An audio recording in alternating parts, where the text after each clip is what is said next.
What is entropy and what are its unit. याच्या आधी आपण एक टर्म बघत आलो. सुरुवातीला आपण यू टर्म पाहिली, यू इंटरनल एनर्जी. ही कधी आली होती? ज्याचा आपण फर्स्ट लॉ ऑफ थर्मोडायनॅमिक्स पाहिला होता.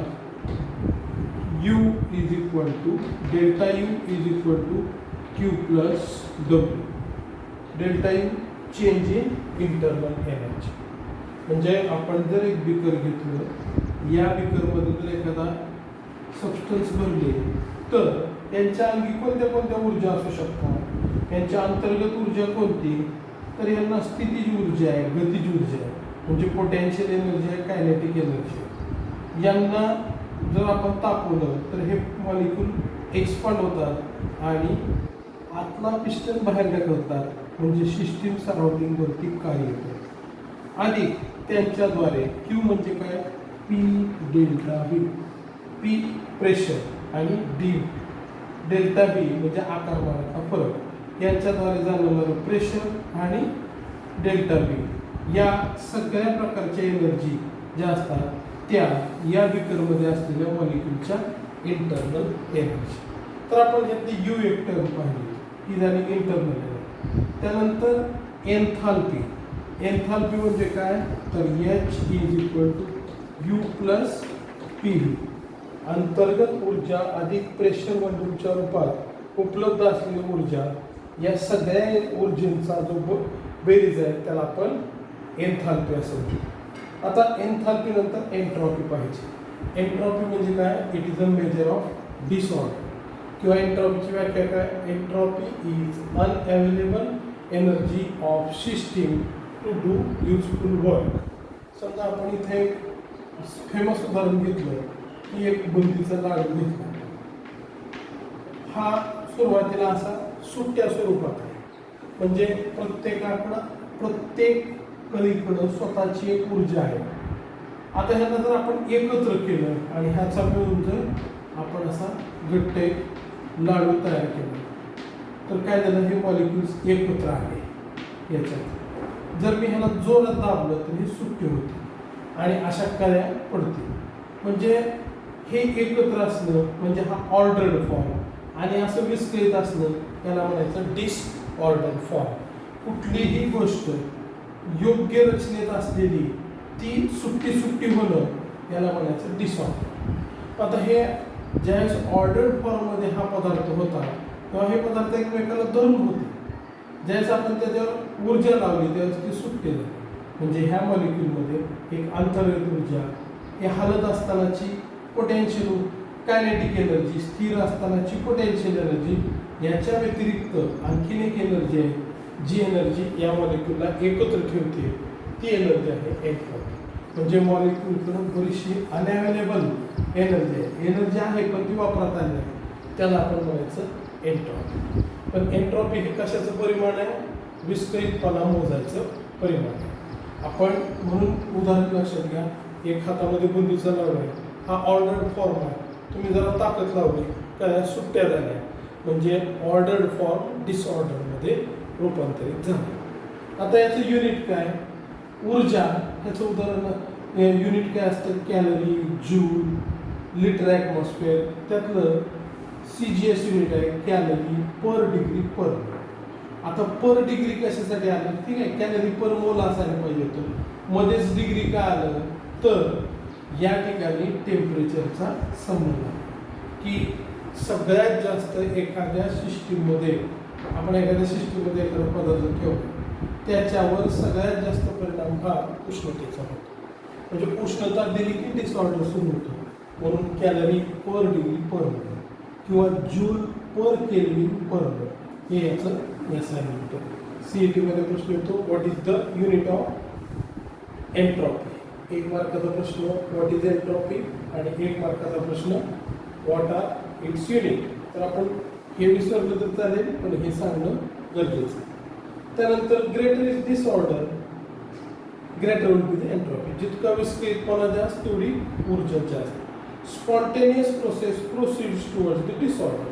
आता समजा आपण डोंगराच्या चढावरून खाली एखादी वस्तू गरगरत सोडली, ती नीट राहील का विस्कटून जाईल? तर विस्कटून जाईल, कारण ऊर्जा जास्त आहे, ऊर्जा जास्त असल्यावरती विस्कट होते.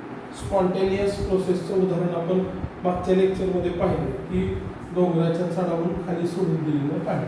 स्पॉन्टेनियस प्रोसेस कशाला म्हणायचं? ज्याच्यात ॲक्टिंग फोर्स हा much greater than opposing force असतो, त्याला आपण स्पॉन्टेनियस प्रोसेस म्हणतो. स्पॉन्टेनियस प्रोसेस ही विस्कटण्याकडं जास्त, त्याच्या विस्कटण्यावर त्याचा भर जास्त असतो.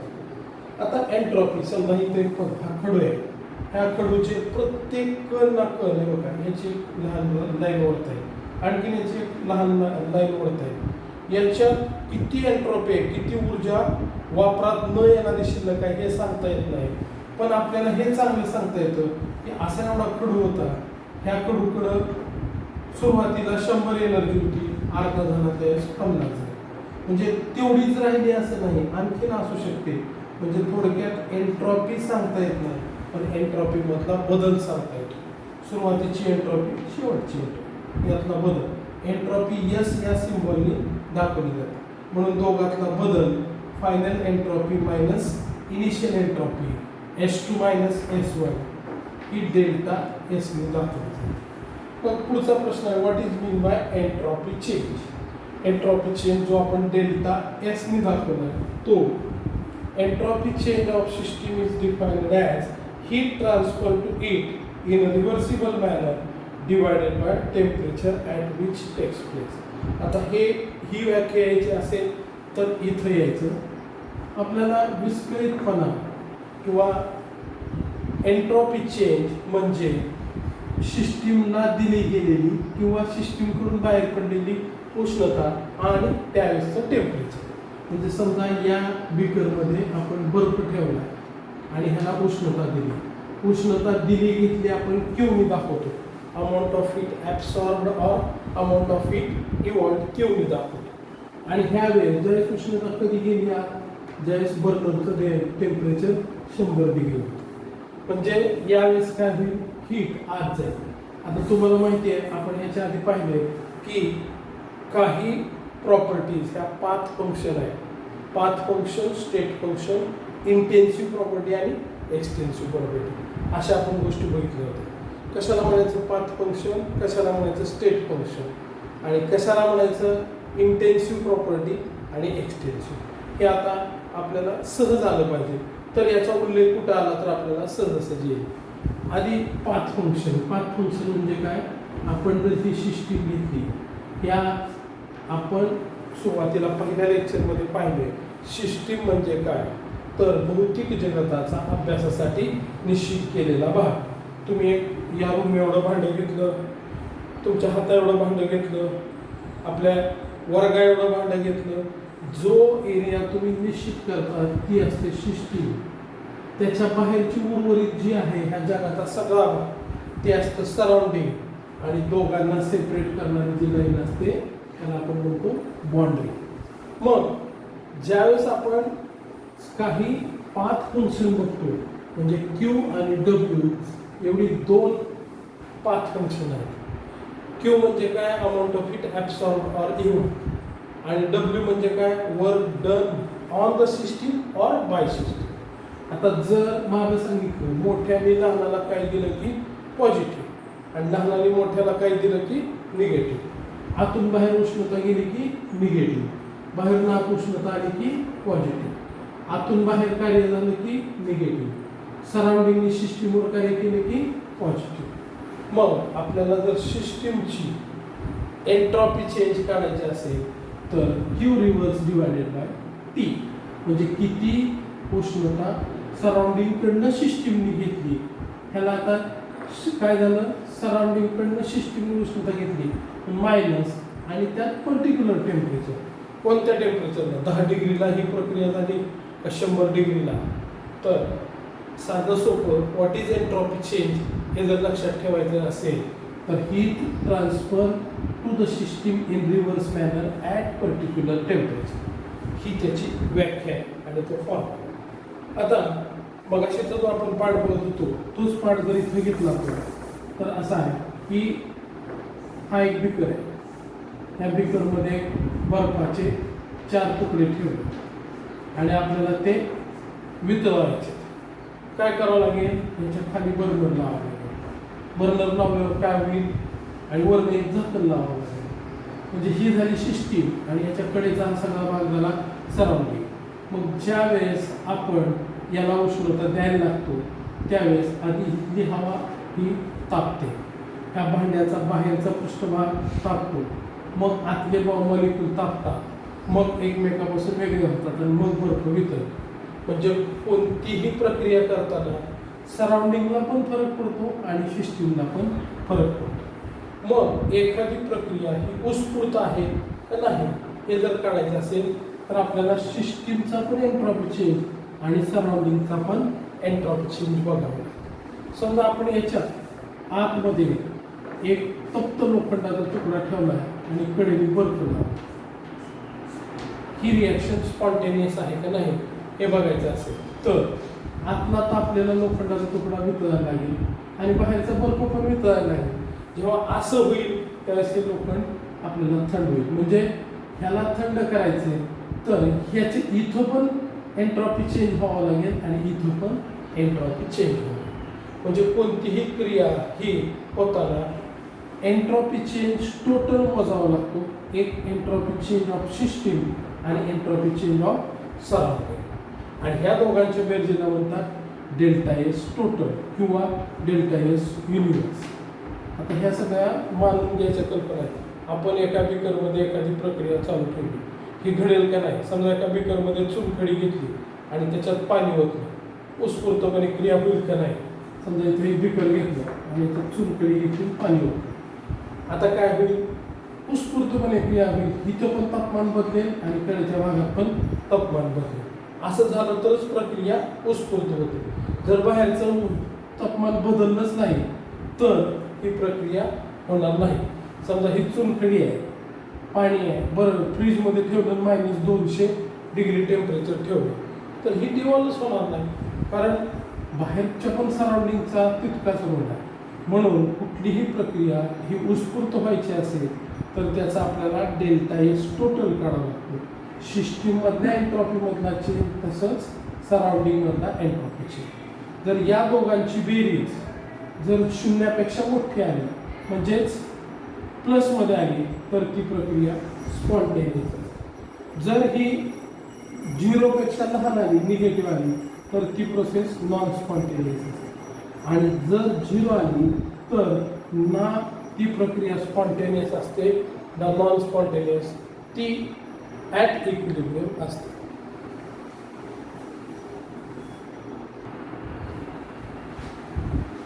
आपण जो एन्ट्रॉपी चेंज पाहिला होता, एन्ट्रॉपी चेंज आणि स्पॉन्टेनिटी ऑफ द रिएक्शन.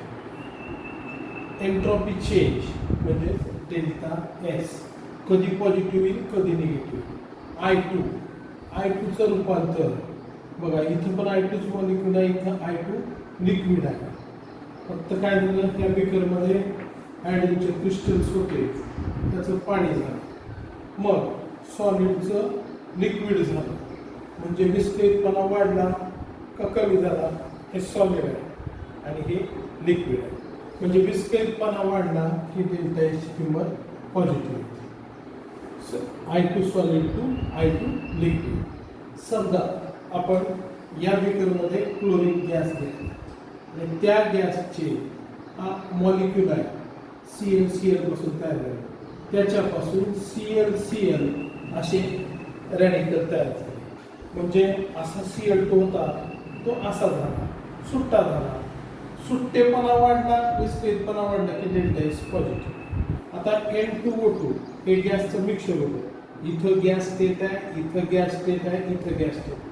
पण एका गॅसचे 2 गॅस तयार झाले म्हणजे विस्कळीतपणा वाढला. याचं डेल्टा एस पॉझिटिव्ह. आता काय लक्षात ठेवायचं, कुठलाही पदार्थ कॉम्पॅक्ट फॉर्मपासून सिम्पल फॉर्मकडे चालला की एन्ट्रॉपी वाढली आणि सिम्पल फॉर्मपासून कॉम्पॅक्ट फॉर्मकडे चालला की त्याची एन्ट्रॉपी कमी झाली.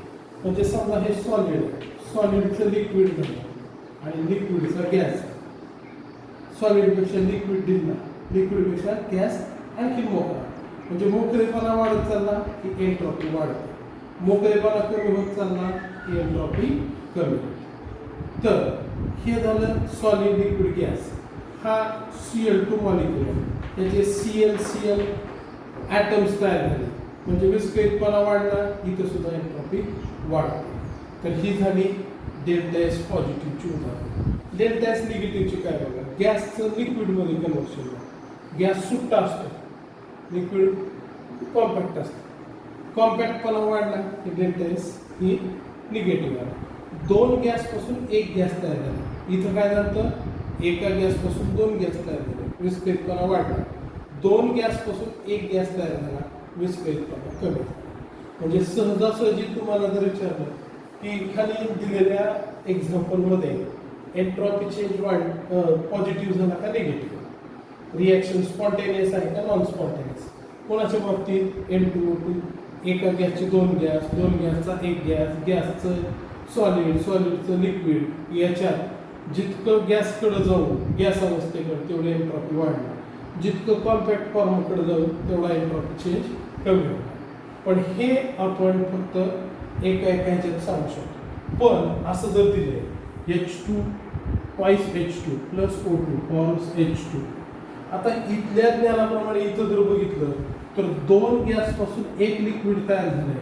कुणी सांगेल की हे तयार झालेलं आहे, हे कॉम्पॅक्ट आहे, म्हणजे ह्याचं ही रिॲक्शन नॉन स्पॉन्टेनियस असली पाहिजे.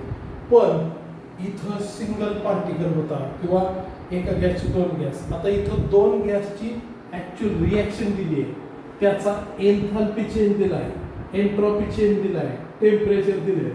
असं सगळं ज्या समीकरणात ज्या इक्वेशनमध्ये मांडलेलं असतं त्याला काय म्हणतो आपण, an equation in which reactants, products, in balanced equation with their physical state, temperature, pressure are mentioned. That balanced equation is known as thermochemical equation. असं जर थर्मोकेमिकल इक्वेशन दिलं असेल आणि तुम्हाला विचारलं की ही रिॲक्शन स्पॉन्टेनियस आहे का नाही, तुम्ही बघितल्या सांगू शकत नाही. का तर आता बघितलं दोन गॅसचं एक लिक्विड तयार झालं किंवा दोन गॅसपासून दोन लिक्विडचे मॉलिक्यूल तयार झाले, लिक्विडचा गॅसचं लिक्विड झालं, म्हणजे ही तर नॉन स्पॉन्टेनियस रिॲक्शन व्हायला पाहिजे. पण इथं दोन घटक दिले, एक डेल्टा एच आणि दुसरा डेल्टा एस. डेल्टा एच म्हणजे एन्थाल्पी चेंज. आपण पाहिलं होतं एक्झोथर्मिक रिॲक्शनचा डेल्टा एच निगेटिव्ह असतो, एंडोथर्मिक रिॲक्शनचा डेल्टा एच पॉझिटिव्ह असतो.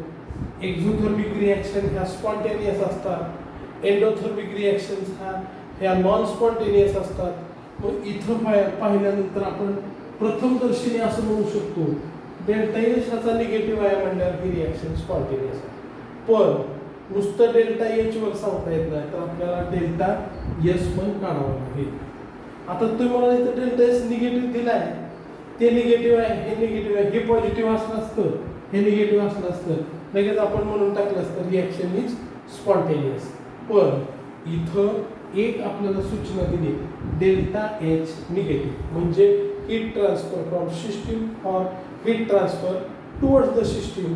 हे क्यू हा डेल्टा एचला पर्यायी शब्द आहे. तर त्या ठिकाणी डेल्टा एच म्हणजेच क्यू, हीट मायनस झाली म्हणजे सराउंडिंगकडून सिस्टीमकडं गेले, बरोबर आहे का. डेल्टा क्यूची किंमत निगेटिव्ह म्हणजे सिस्टीमकडून सराउंडिंगकडं उष्णता गेली. तर आता आपल्याला इथं हा डेल्टा एच दिलेला असतो, तो सिस्टीमचा असतो. आपल्याला डेल्टा एच टोटल पाहिजे. डेल्टा एच टोटल कसा काढायचा, तर डेल्टा एच टोटल बरोबर डेल्टा एच सिस्टीम अधिक डेल्टा एच सराउंडिंग. त्यातला डेल्टा एच सिस्टीम या थर्मोकेमिकल इक्वेशनमध्ये दिलेला असतो. मग त्याच्यावरून आपल्याला डेल्टा एच सराउंडिंग काढावं लागेल. माग आपण फॉर्म्युला पाहिला, delta S means minus Q reverse divided by T. आता क्यू म्हणजे काय, डेल्टा एच, पण त्याची किंमत कशात दिली आहे, किलो जूलमध्ये. ती कशात करावी लागेल, जूलमध्ये. किलो जूलचं जूल करायचं म्हणजे 1000ने गुणायचं, म्हणजे किती आलं हे 52.7, त्याच्यावरती 3 जी. आता Q delta S of surrounding is equal to हे मायनस साईन आणि मूळ त्या संख्येचं मायनस साईन यात ठेवलं, हा भागाकार केला, मायनस मायनस प्लस आलं, 1919 जूल केल्विन इनवर्स एवढं आपलं उत्तर आलं. मोल का नाही, तरी 2 मोल आहे, त्यामुळे मोल इनवर्स म्हणता येतं.